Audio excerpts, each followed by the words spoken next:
Welcome to Spectrum News at 10. I am Emedion James coming to you live from Uyo. Let's take a look at today's headlines. Vice President Shetima says about 40% of Nigerian children facing surge of malnutrition. Governor Umoino launches a rice brand insignias to promote administration's image and ideals. Plus, US restrict Nigerians, others to single entry 3-month visas. We'll bring you details of the stories and more in just a moment.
Many thanks for staying tuned. First in the news this morning is that Vice President Kashim Shettima has said that about 40% of Nigerian children are facing a surge of malnutrition. This, Shettima said, has led the President Bola Tinubu-led government to launch a Nutrition 774 initiative to address the menace. The Vice President stated this at the National Assembly Complex Abuja at the National Summit of Nutrition and Food Security organized by the House of Representative Committee on Nutrition and Food Security. Shettima, represented by Deputy Chief of Staff to the President, Office of the Vice President Ibrahim Hadaja, said the federal government is committed to tackling malnutrition squarely across the states of the Federation. The Vice President, who is also the Chairman of the National Council on Nutrition, disclosed that the Nutrition 774 initiative has been endorsed by the Council and commended the National and State Houses of Assembly for putting in place a national legislative network on nutrition and food security. Shettima made a case for prioritization of nutrition in the party of government.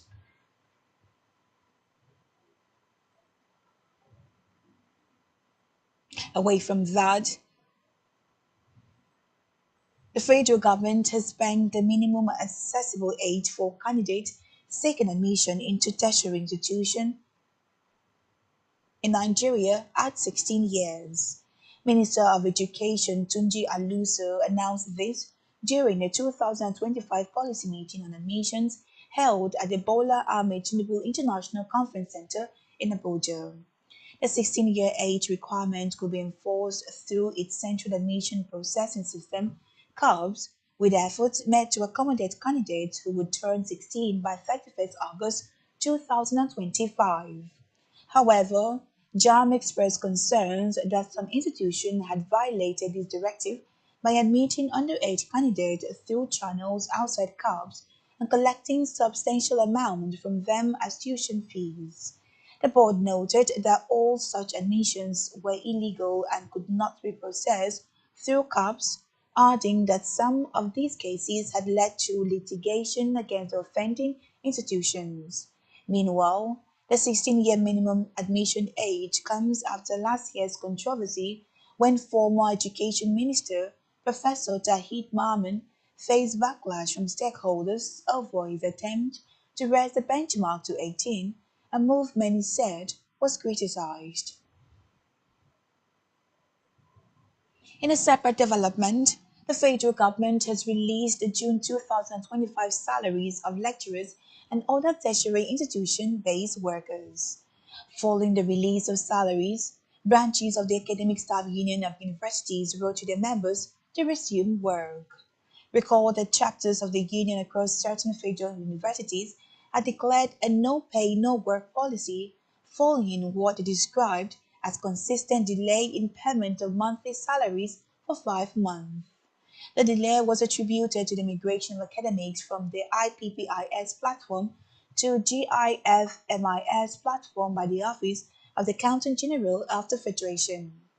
The branch chairperson at the Abubakar Tafawa Balewa University, Dr. Haruna Angulu, noted that the members had resumed following the payment of the June 2025 salaries.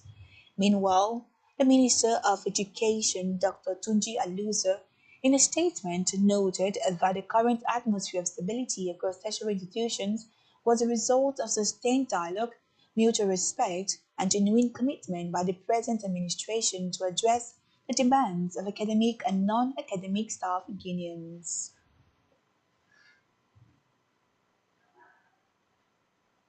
Elsewhere, the Federal Capital Territory wing of the Nigerian Union of Teachers (NUT) has suspended a strike embarked upon by primary school teachers in the FCT on March 24, 2025.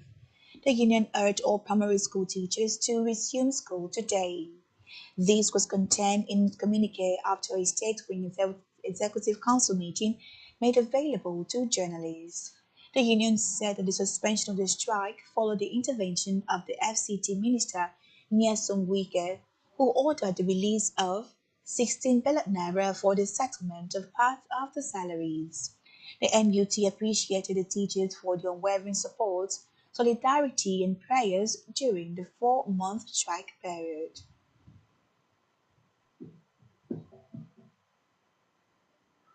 Still in education, data released by the Joint Admission and Matriculation Board (JAM) during its 2025 policy meeting revealed that computer-based test centers in Imo and Anambra State topped the list of centers busted for finger pairing malpractices.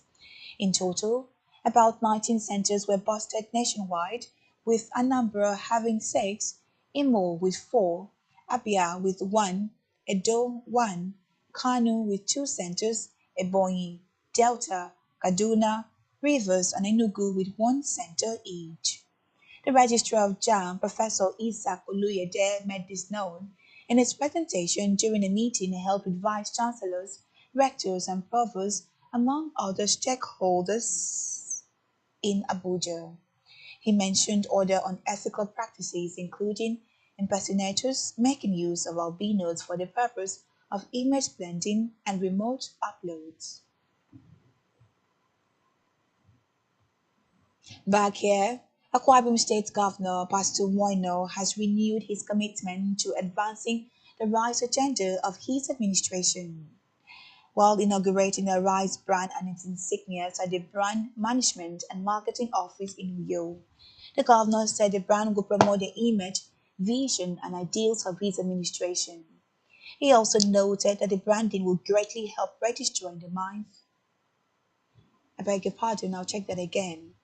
He noted that the branding will greatly help register in the minds of the people the developmental vision and focus of his administration and also help attract needed support and collaboration.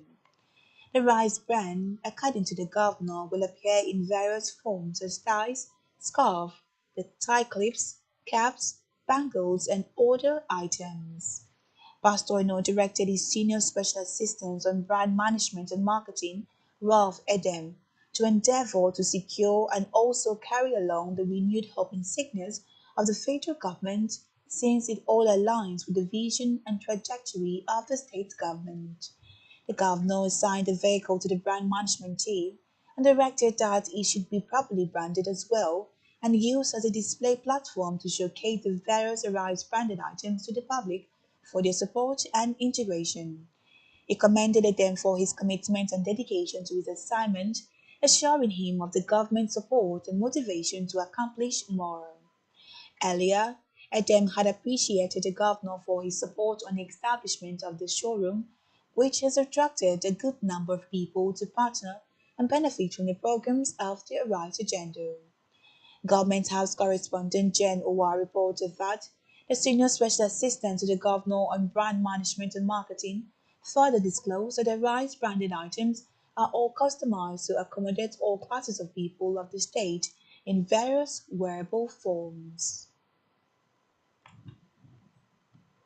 In the meantime, Akwa Ibom State Government has rectified the approval for the construction of the 2.15 kilometers dual carriage rigid pavement and the rehabilitation of a 0.8 kilometers dual carriage flexible pavement at Itam Industrial Park in Itu local government area, noting that the project is designed to provide strategic infrastructure to support the growth and development of the industrial exit, thereby contributing to the state's economy and advancement. Briefing Government House correspondent shortly after the State Executive Council meeting, presided over by the Governor of Akwa Ibom State and Chairman in Council, Pastor Moino. The Commissioner for Information, Anyeka Numana, said the Council constituted a committee to engage with the management of key investments, including Raffia City Hotels, 4 Points by Sheraton, to strengthen mutually beneficial business relationships. The committee was further given 30 days to submit its report and mandated to design and propose a sustainable and efficient management framework for the Ibom hotels and apartment brands across Nigeria, including the establishment of a functional and well-composed board to oversee its operations. Meanwhile, in a move to enhance youth welfare, the council extended the 20,000 naira monthly allowance earlier approved for NYC members serving in the state to all court members of Akwa Ibom State origin serving across the nation. It noted that the decision aligns with the renewed hope Arise Youth Support Initiative and is intended to cushion living expenses and promote the well-being of court members, stating that the grant is subject to periodic review based on prevailing circumstances. The Executive Council received a progress briefing on preparations for the forthcoming Akwa Ibom State Sport Festival and directed the Planning Committee to fast-track all arrangements to ensure a timely and successful hosting of the event, which is aimed at discovering and nurturing the sporting talent of Akwa Ibom youth.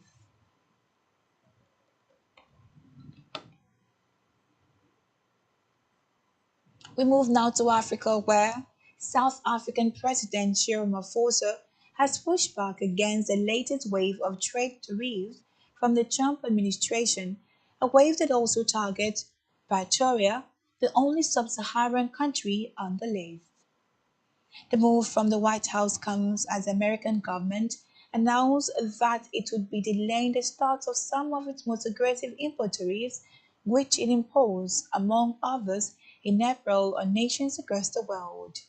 According to a statement published by the South African Presidential Office, South Africa maintains that the 30% reciprocal tariff is not an accurate representation of available trade data. It said in its interpretation of the available trade data, the average tariff imported goods entering South Africa stands at 7.6%. The statement further noted that South Africa will continue with the diplomatic effort towards a more balanced and mutually beneficial trade relationships with the United States.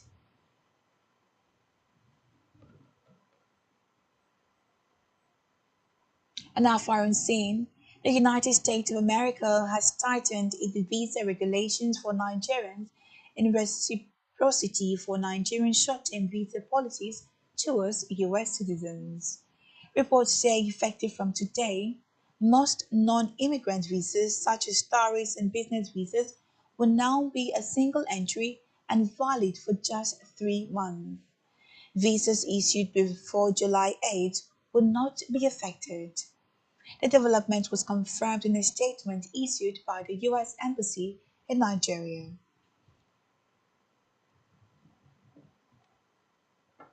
Still on the foreign scene, US President Donald Trump and Israeli Prime Minister Benjamin Netanyahu have met for a second time to discuss the ongoing war in Gaza. The meeting came after Trump's Middle East envoy Steve Witkoff suggested Israel and Hamas had one remaining issue to agree on for a 60-day ceasefire deal. The meeting marked Netanyahu's third state visit to the US since Trump's second term.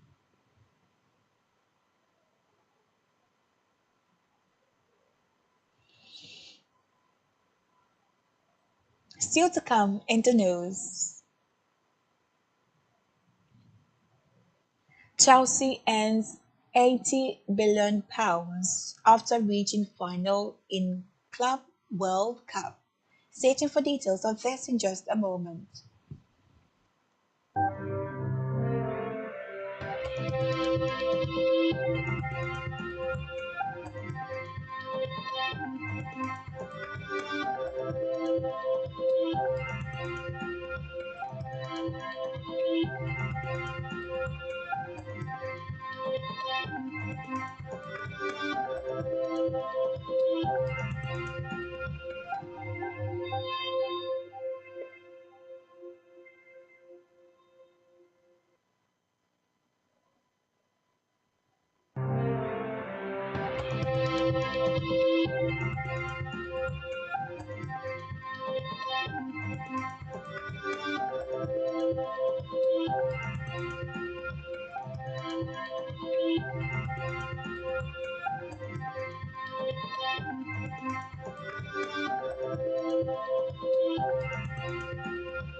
The depth of knowledge, fun, and entertainment you experience on Spectrum Television can never be overstated, especially when you get them all at once. At Spectrum Television, we start your day with insightful political and social discussion, a spotlight on Africa and the world's view. On well-being, we prioritize your health and mental space, staying fit and achieving goals. Stay updated with the business world, financial markets, and global economic analysis. We bring you all the latest from the world of sports and cutting-edge innovations, looking at the future of tech on Tech Insight. And stay updated with the latest in entertainment and music on Entertainment Now. And entertained, you won't want to miss a minute. For more inquiries, call 0704 158 5642.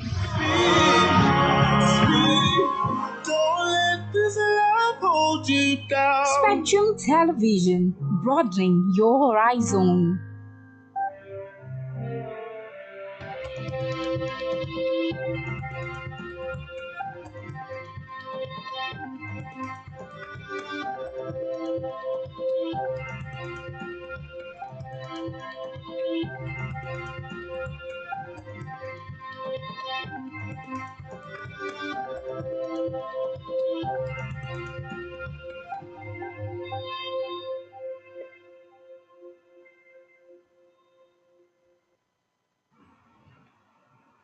Many thanks for staying tuned.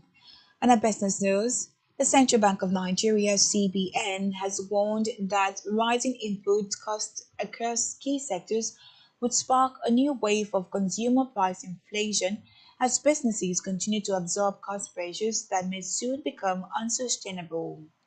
This was disclosed in the June 2025 Purchasing Managers Index report released by the Apex Bank. According to the report, the input price indices for the composite economy as well as for the industry, services, and agriculture sector exceeded their respective output price indices during the review period. The development, the CBN noted, signals mounting pressure on business margins, with firms currently absorbing costs rather than passing them on to consumers. Still in business, the Dangote Petroleum Refinery has reduced the price of petrol from 840 naira to 820 naira per litre.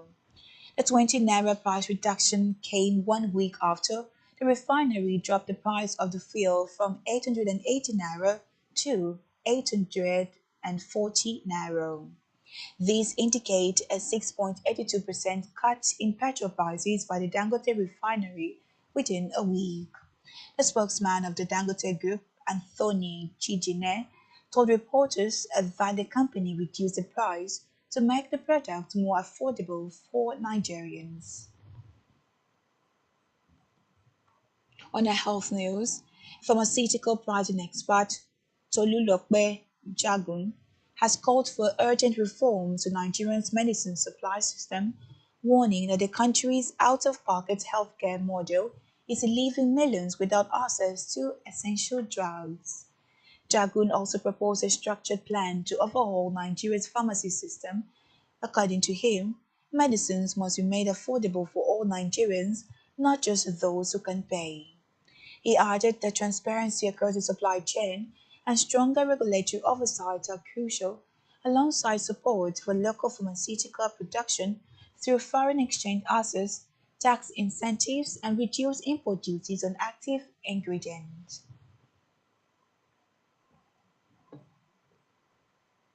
Let's move now to sports where Chelsea have earned around £80 million for their run to the final of the Club World Cup. The Blues defeated Fluminense 2-0 in the semi-final clash yesterday.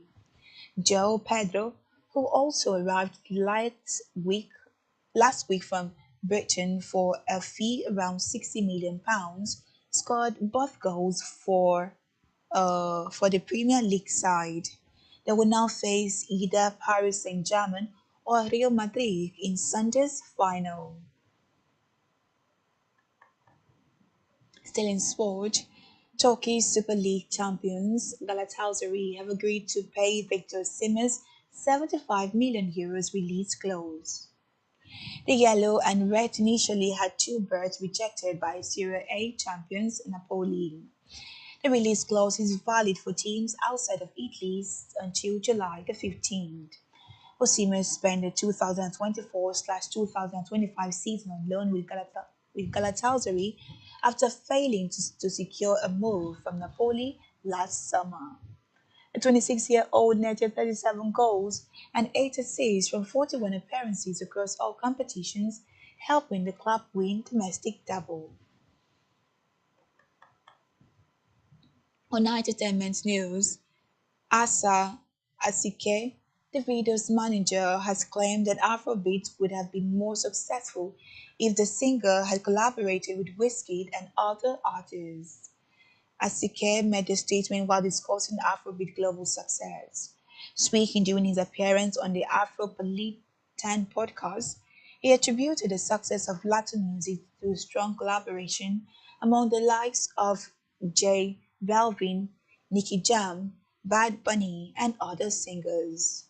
While urging Afrobeat artists to prioritize collaboration, he insisted that a joint project would increase global traction. Last in the news at this hour, famous American country music star Collins Chibueze, popularly known as Shabuzie, has declared that Nigeria would always be in his blood despite being born and raised in Virginia. The singer, while relinquishing his recent collaboration with Nigeria Afrobeat star Burna Boy on the track Change Your Mind, stated that the song feels like a homecoming for him. About song Tipsy, hitmaker noted that it was an honor for him to collaborate with an artist from his native country. And that's all we have for you at this hour. Do ensure to follow us on social media, subscribe to our YouTube channel, all of which you can find on our website at spectrumtvlive.ng. I am Emedion James and you've been watching Spectrum News at 10. Do enjoy the rest of your day and thank you for watching.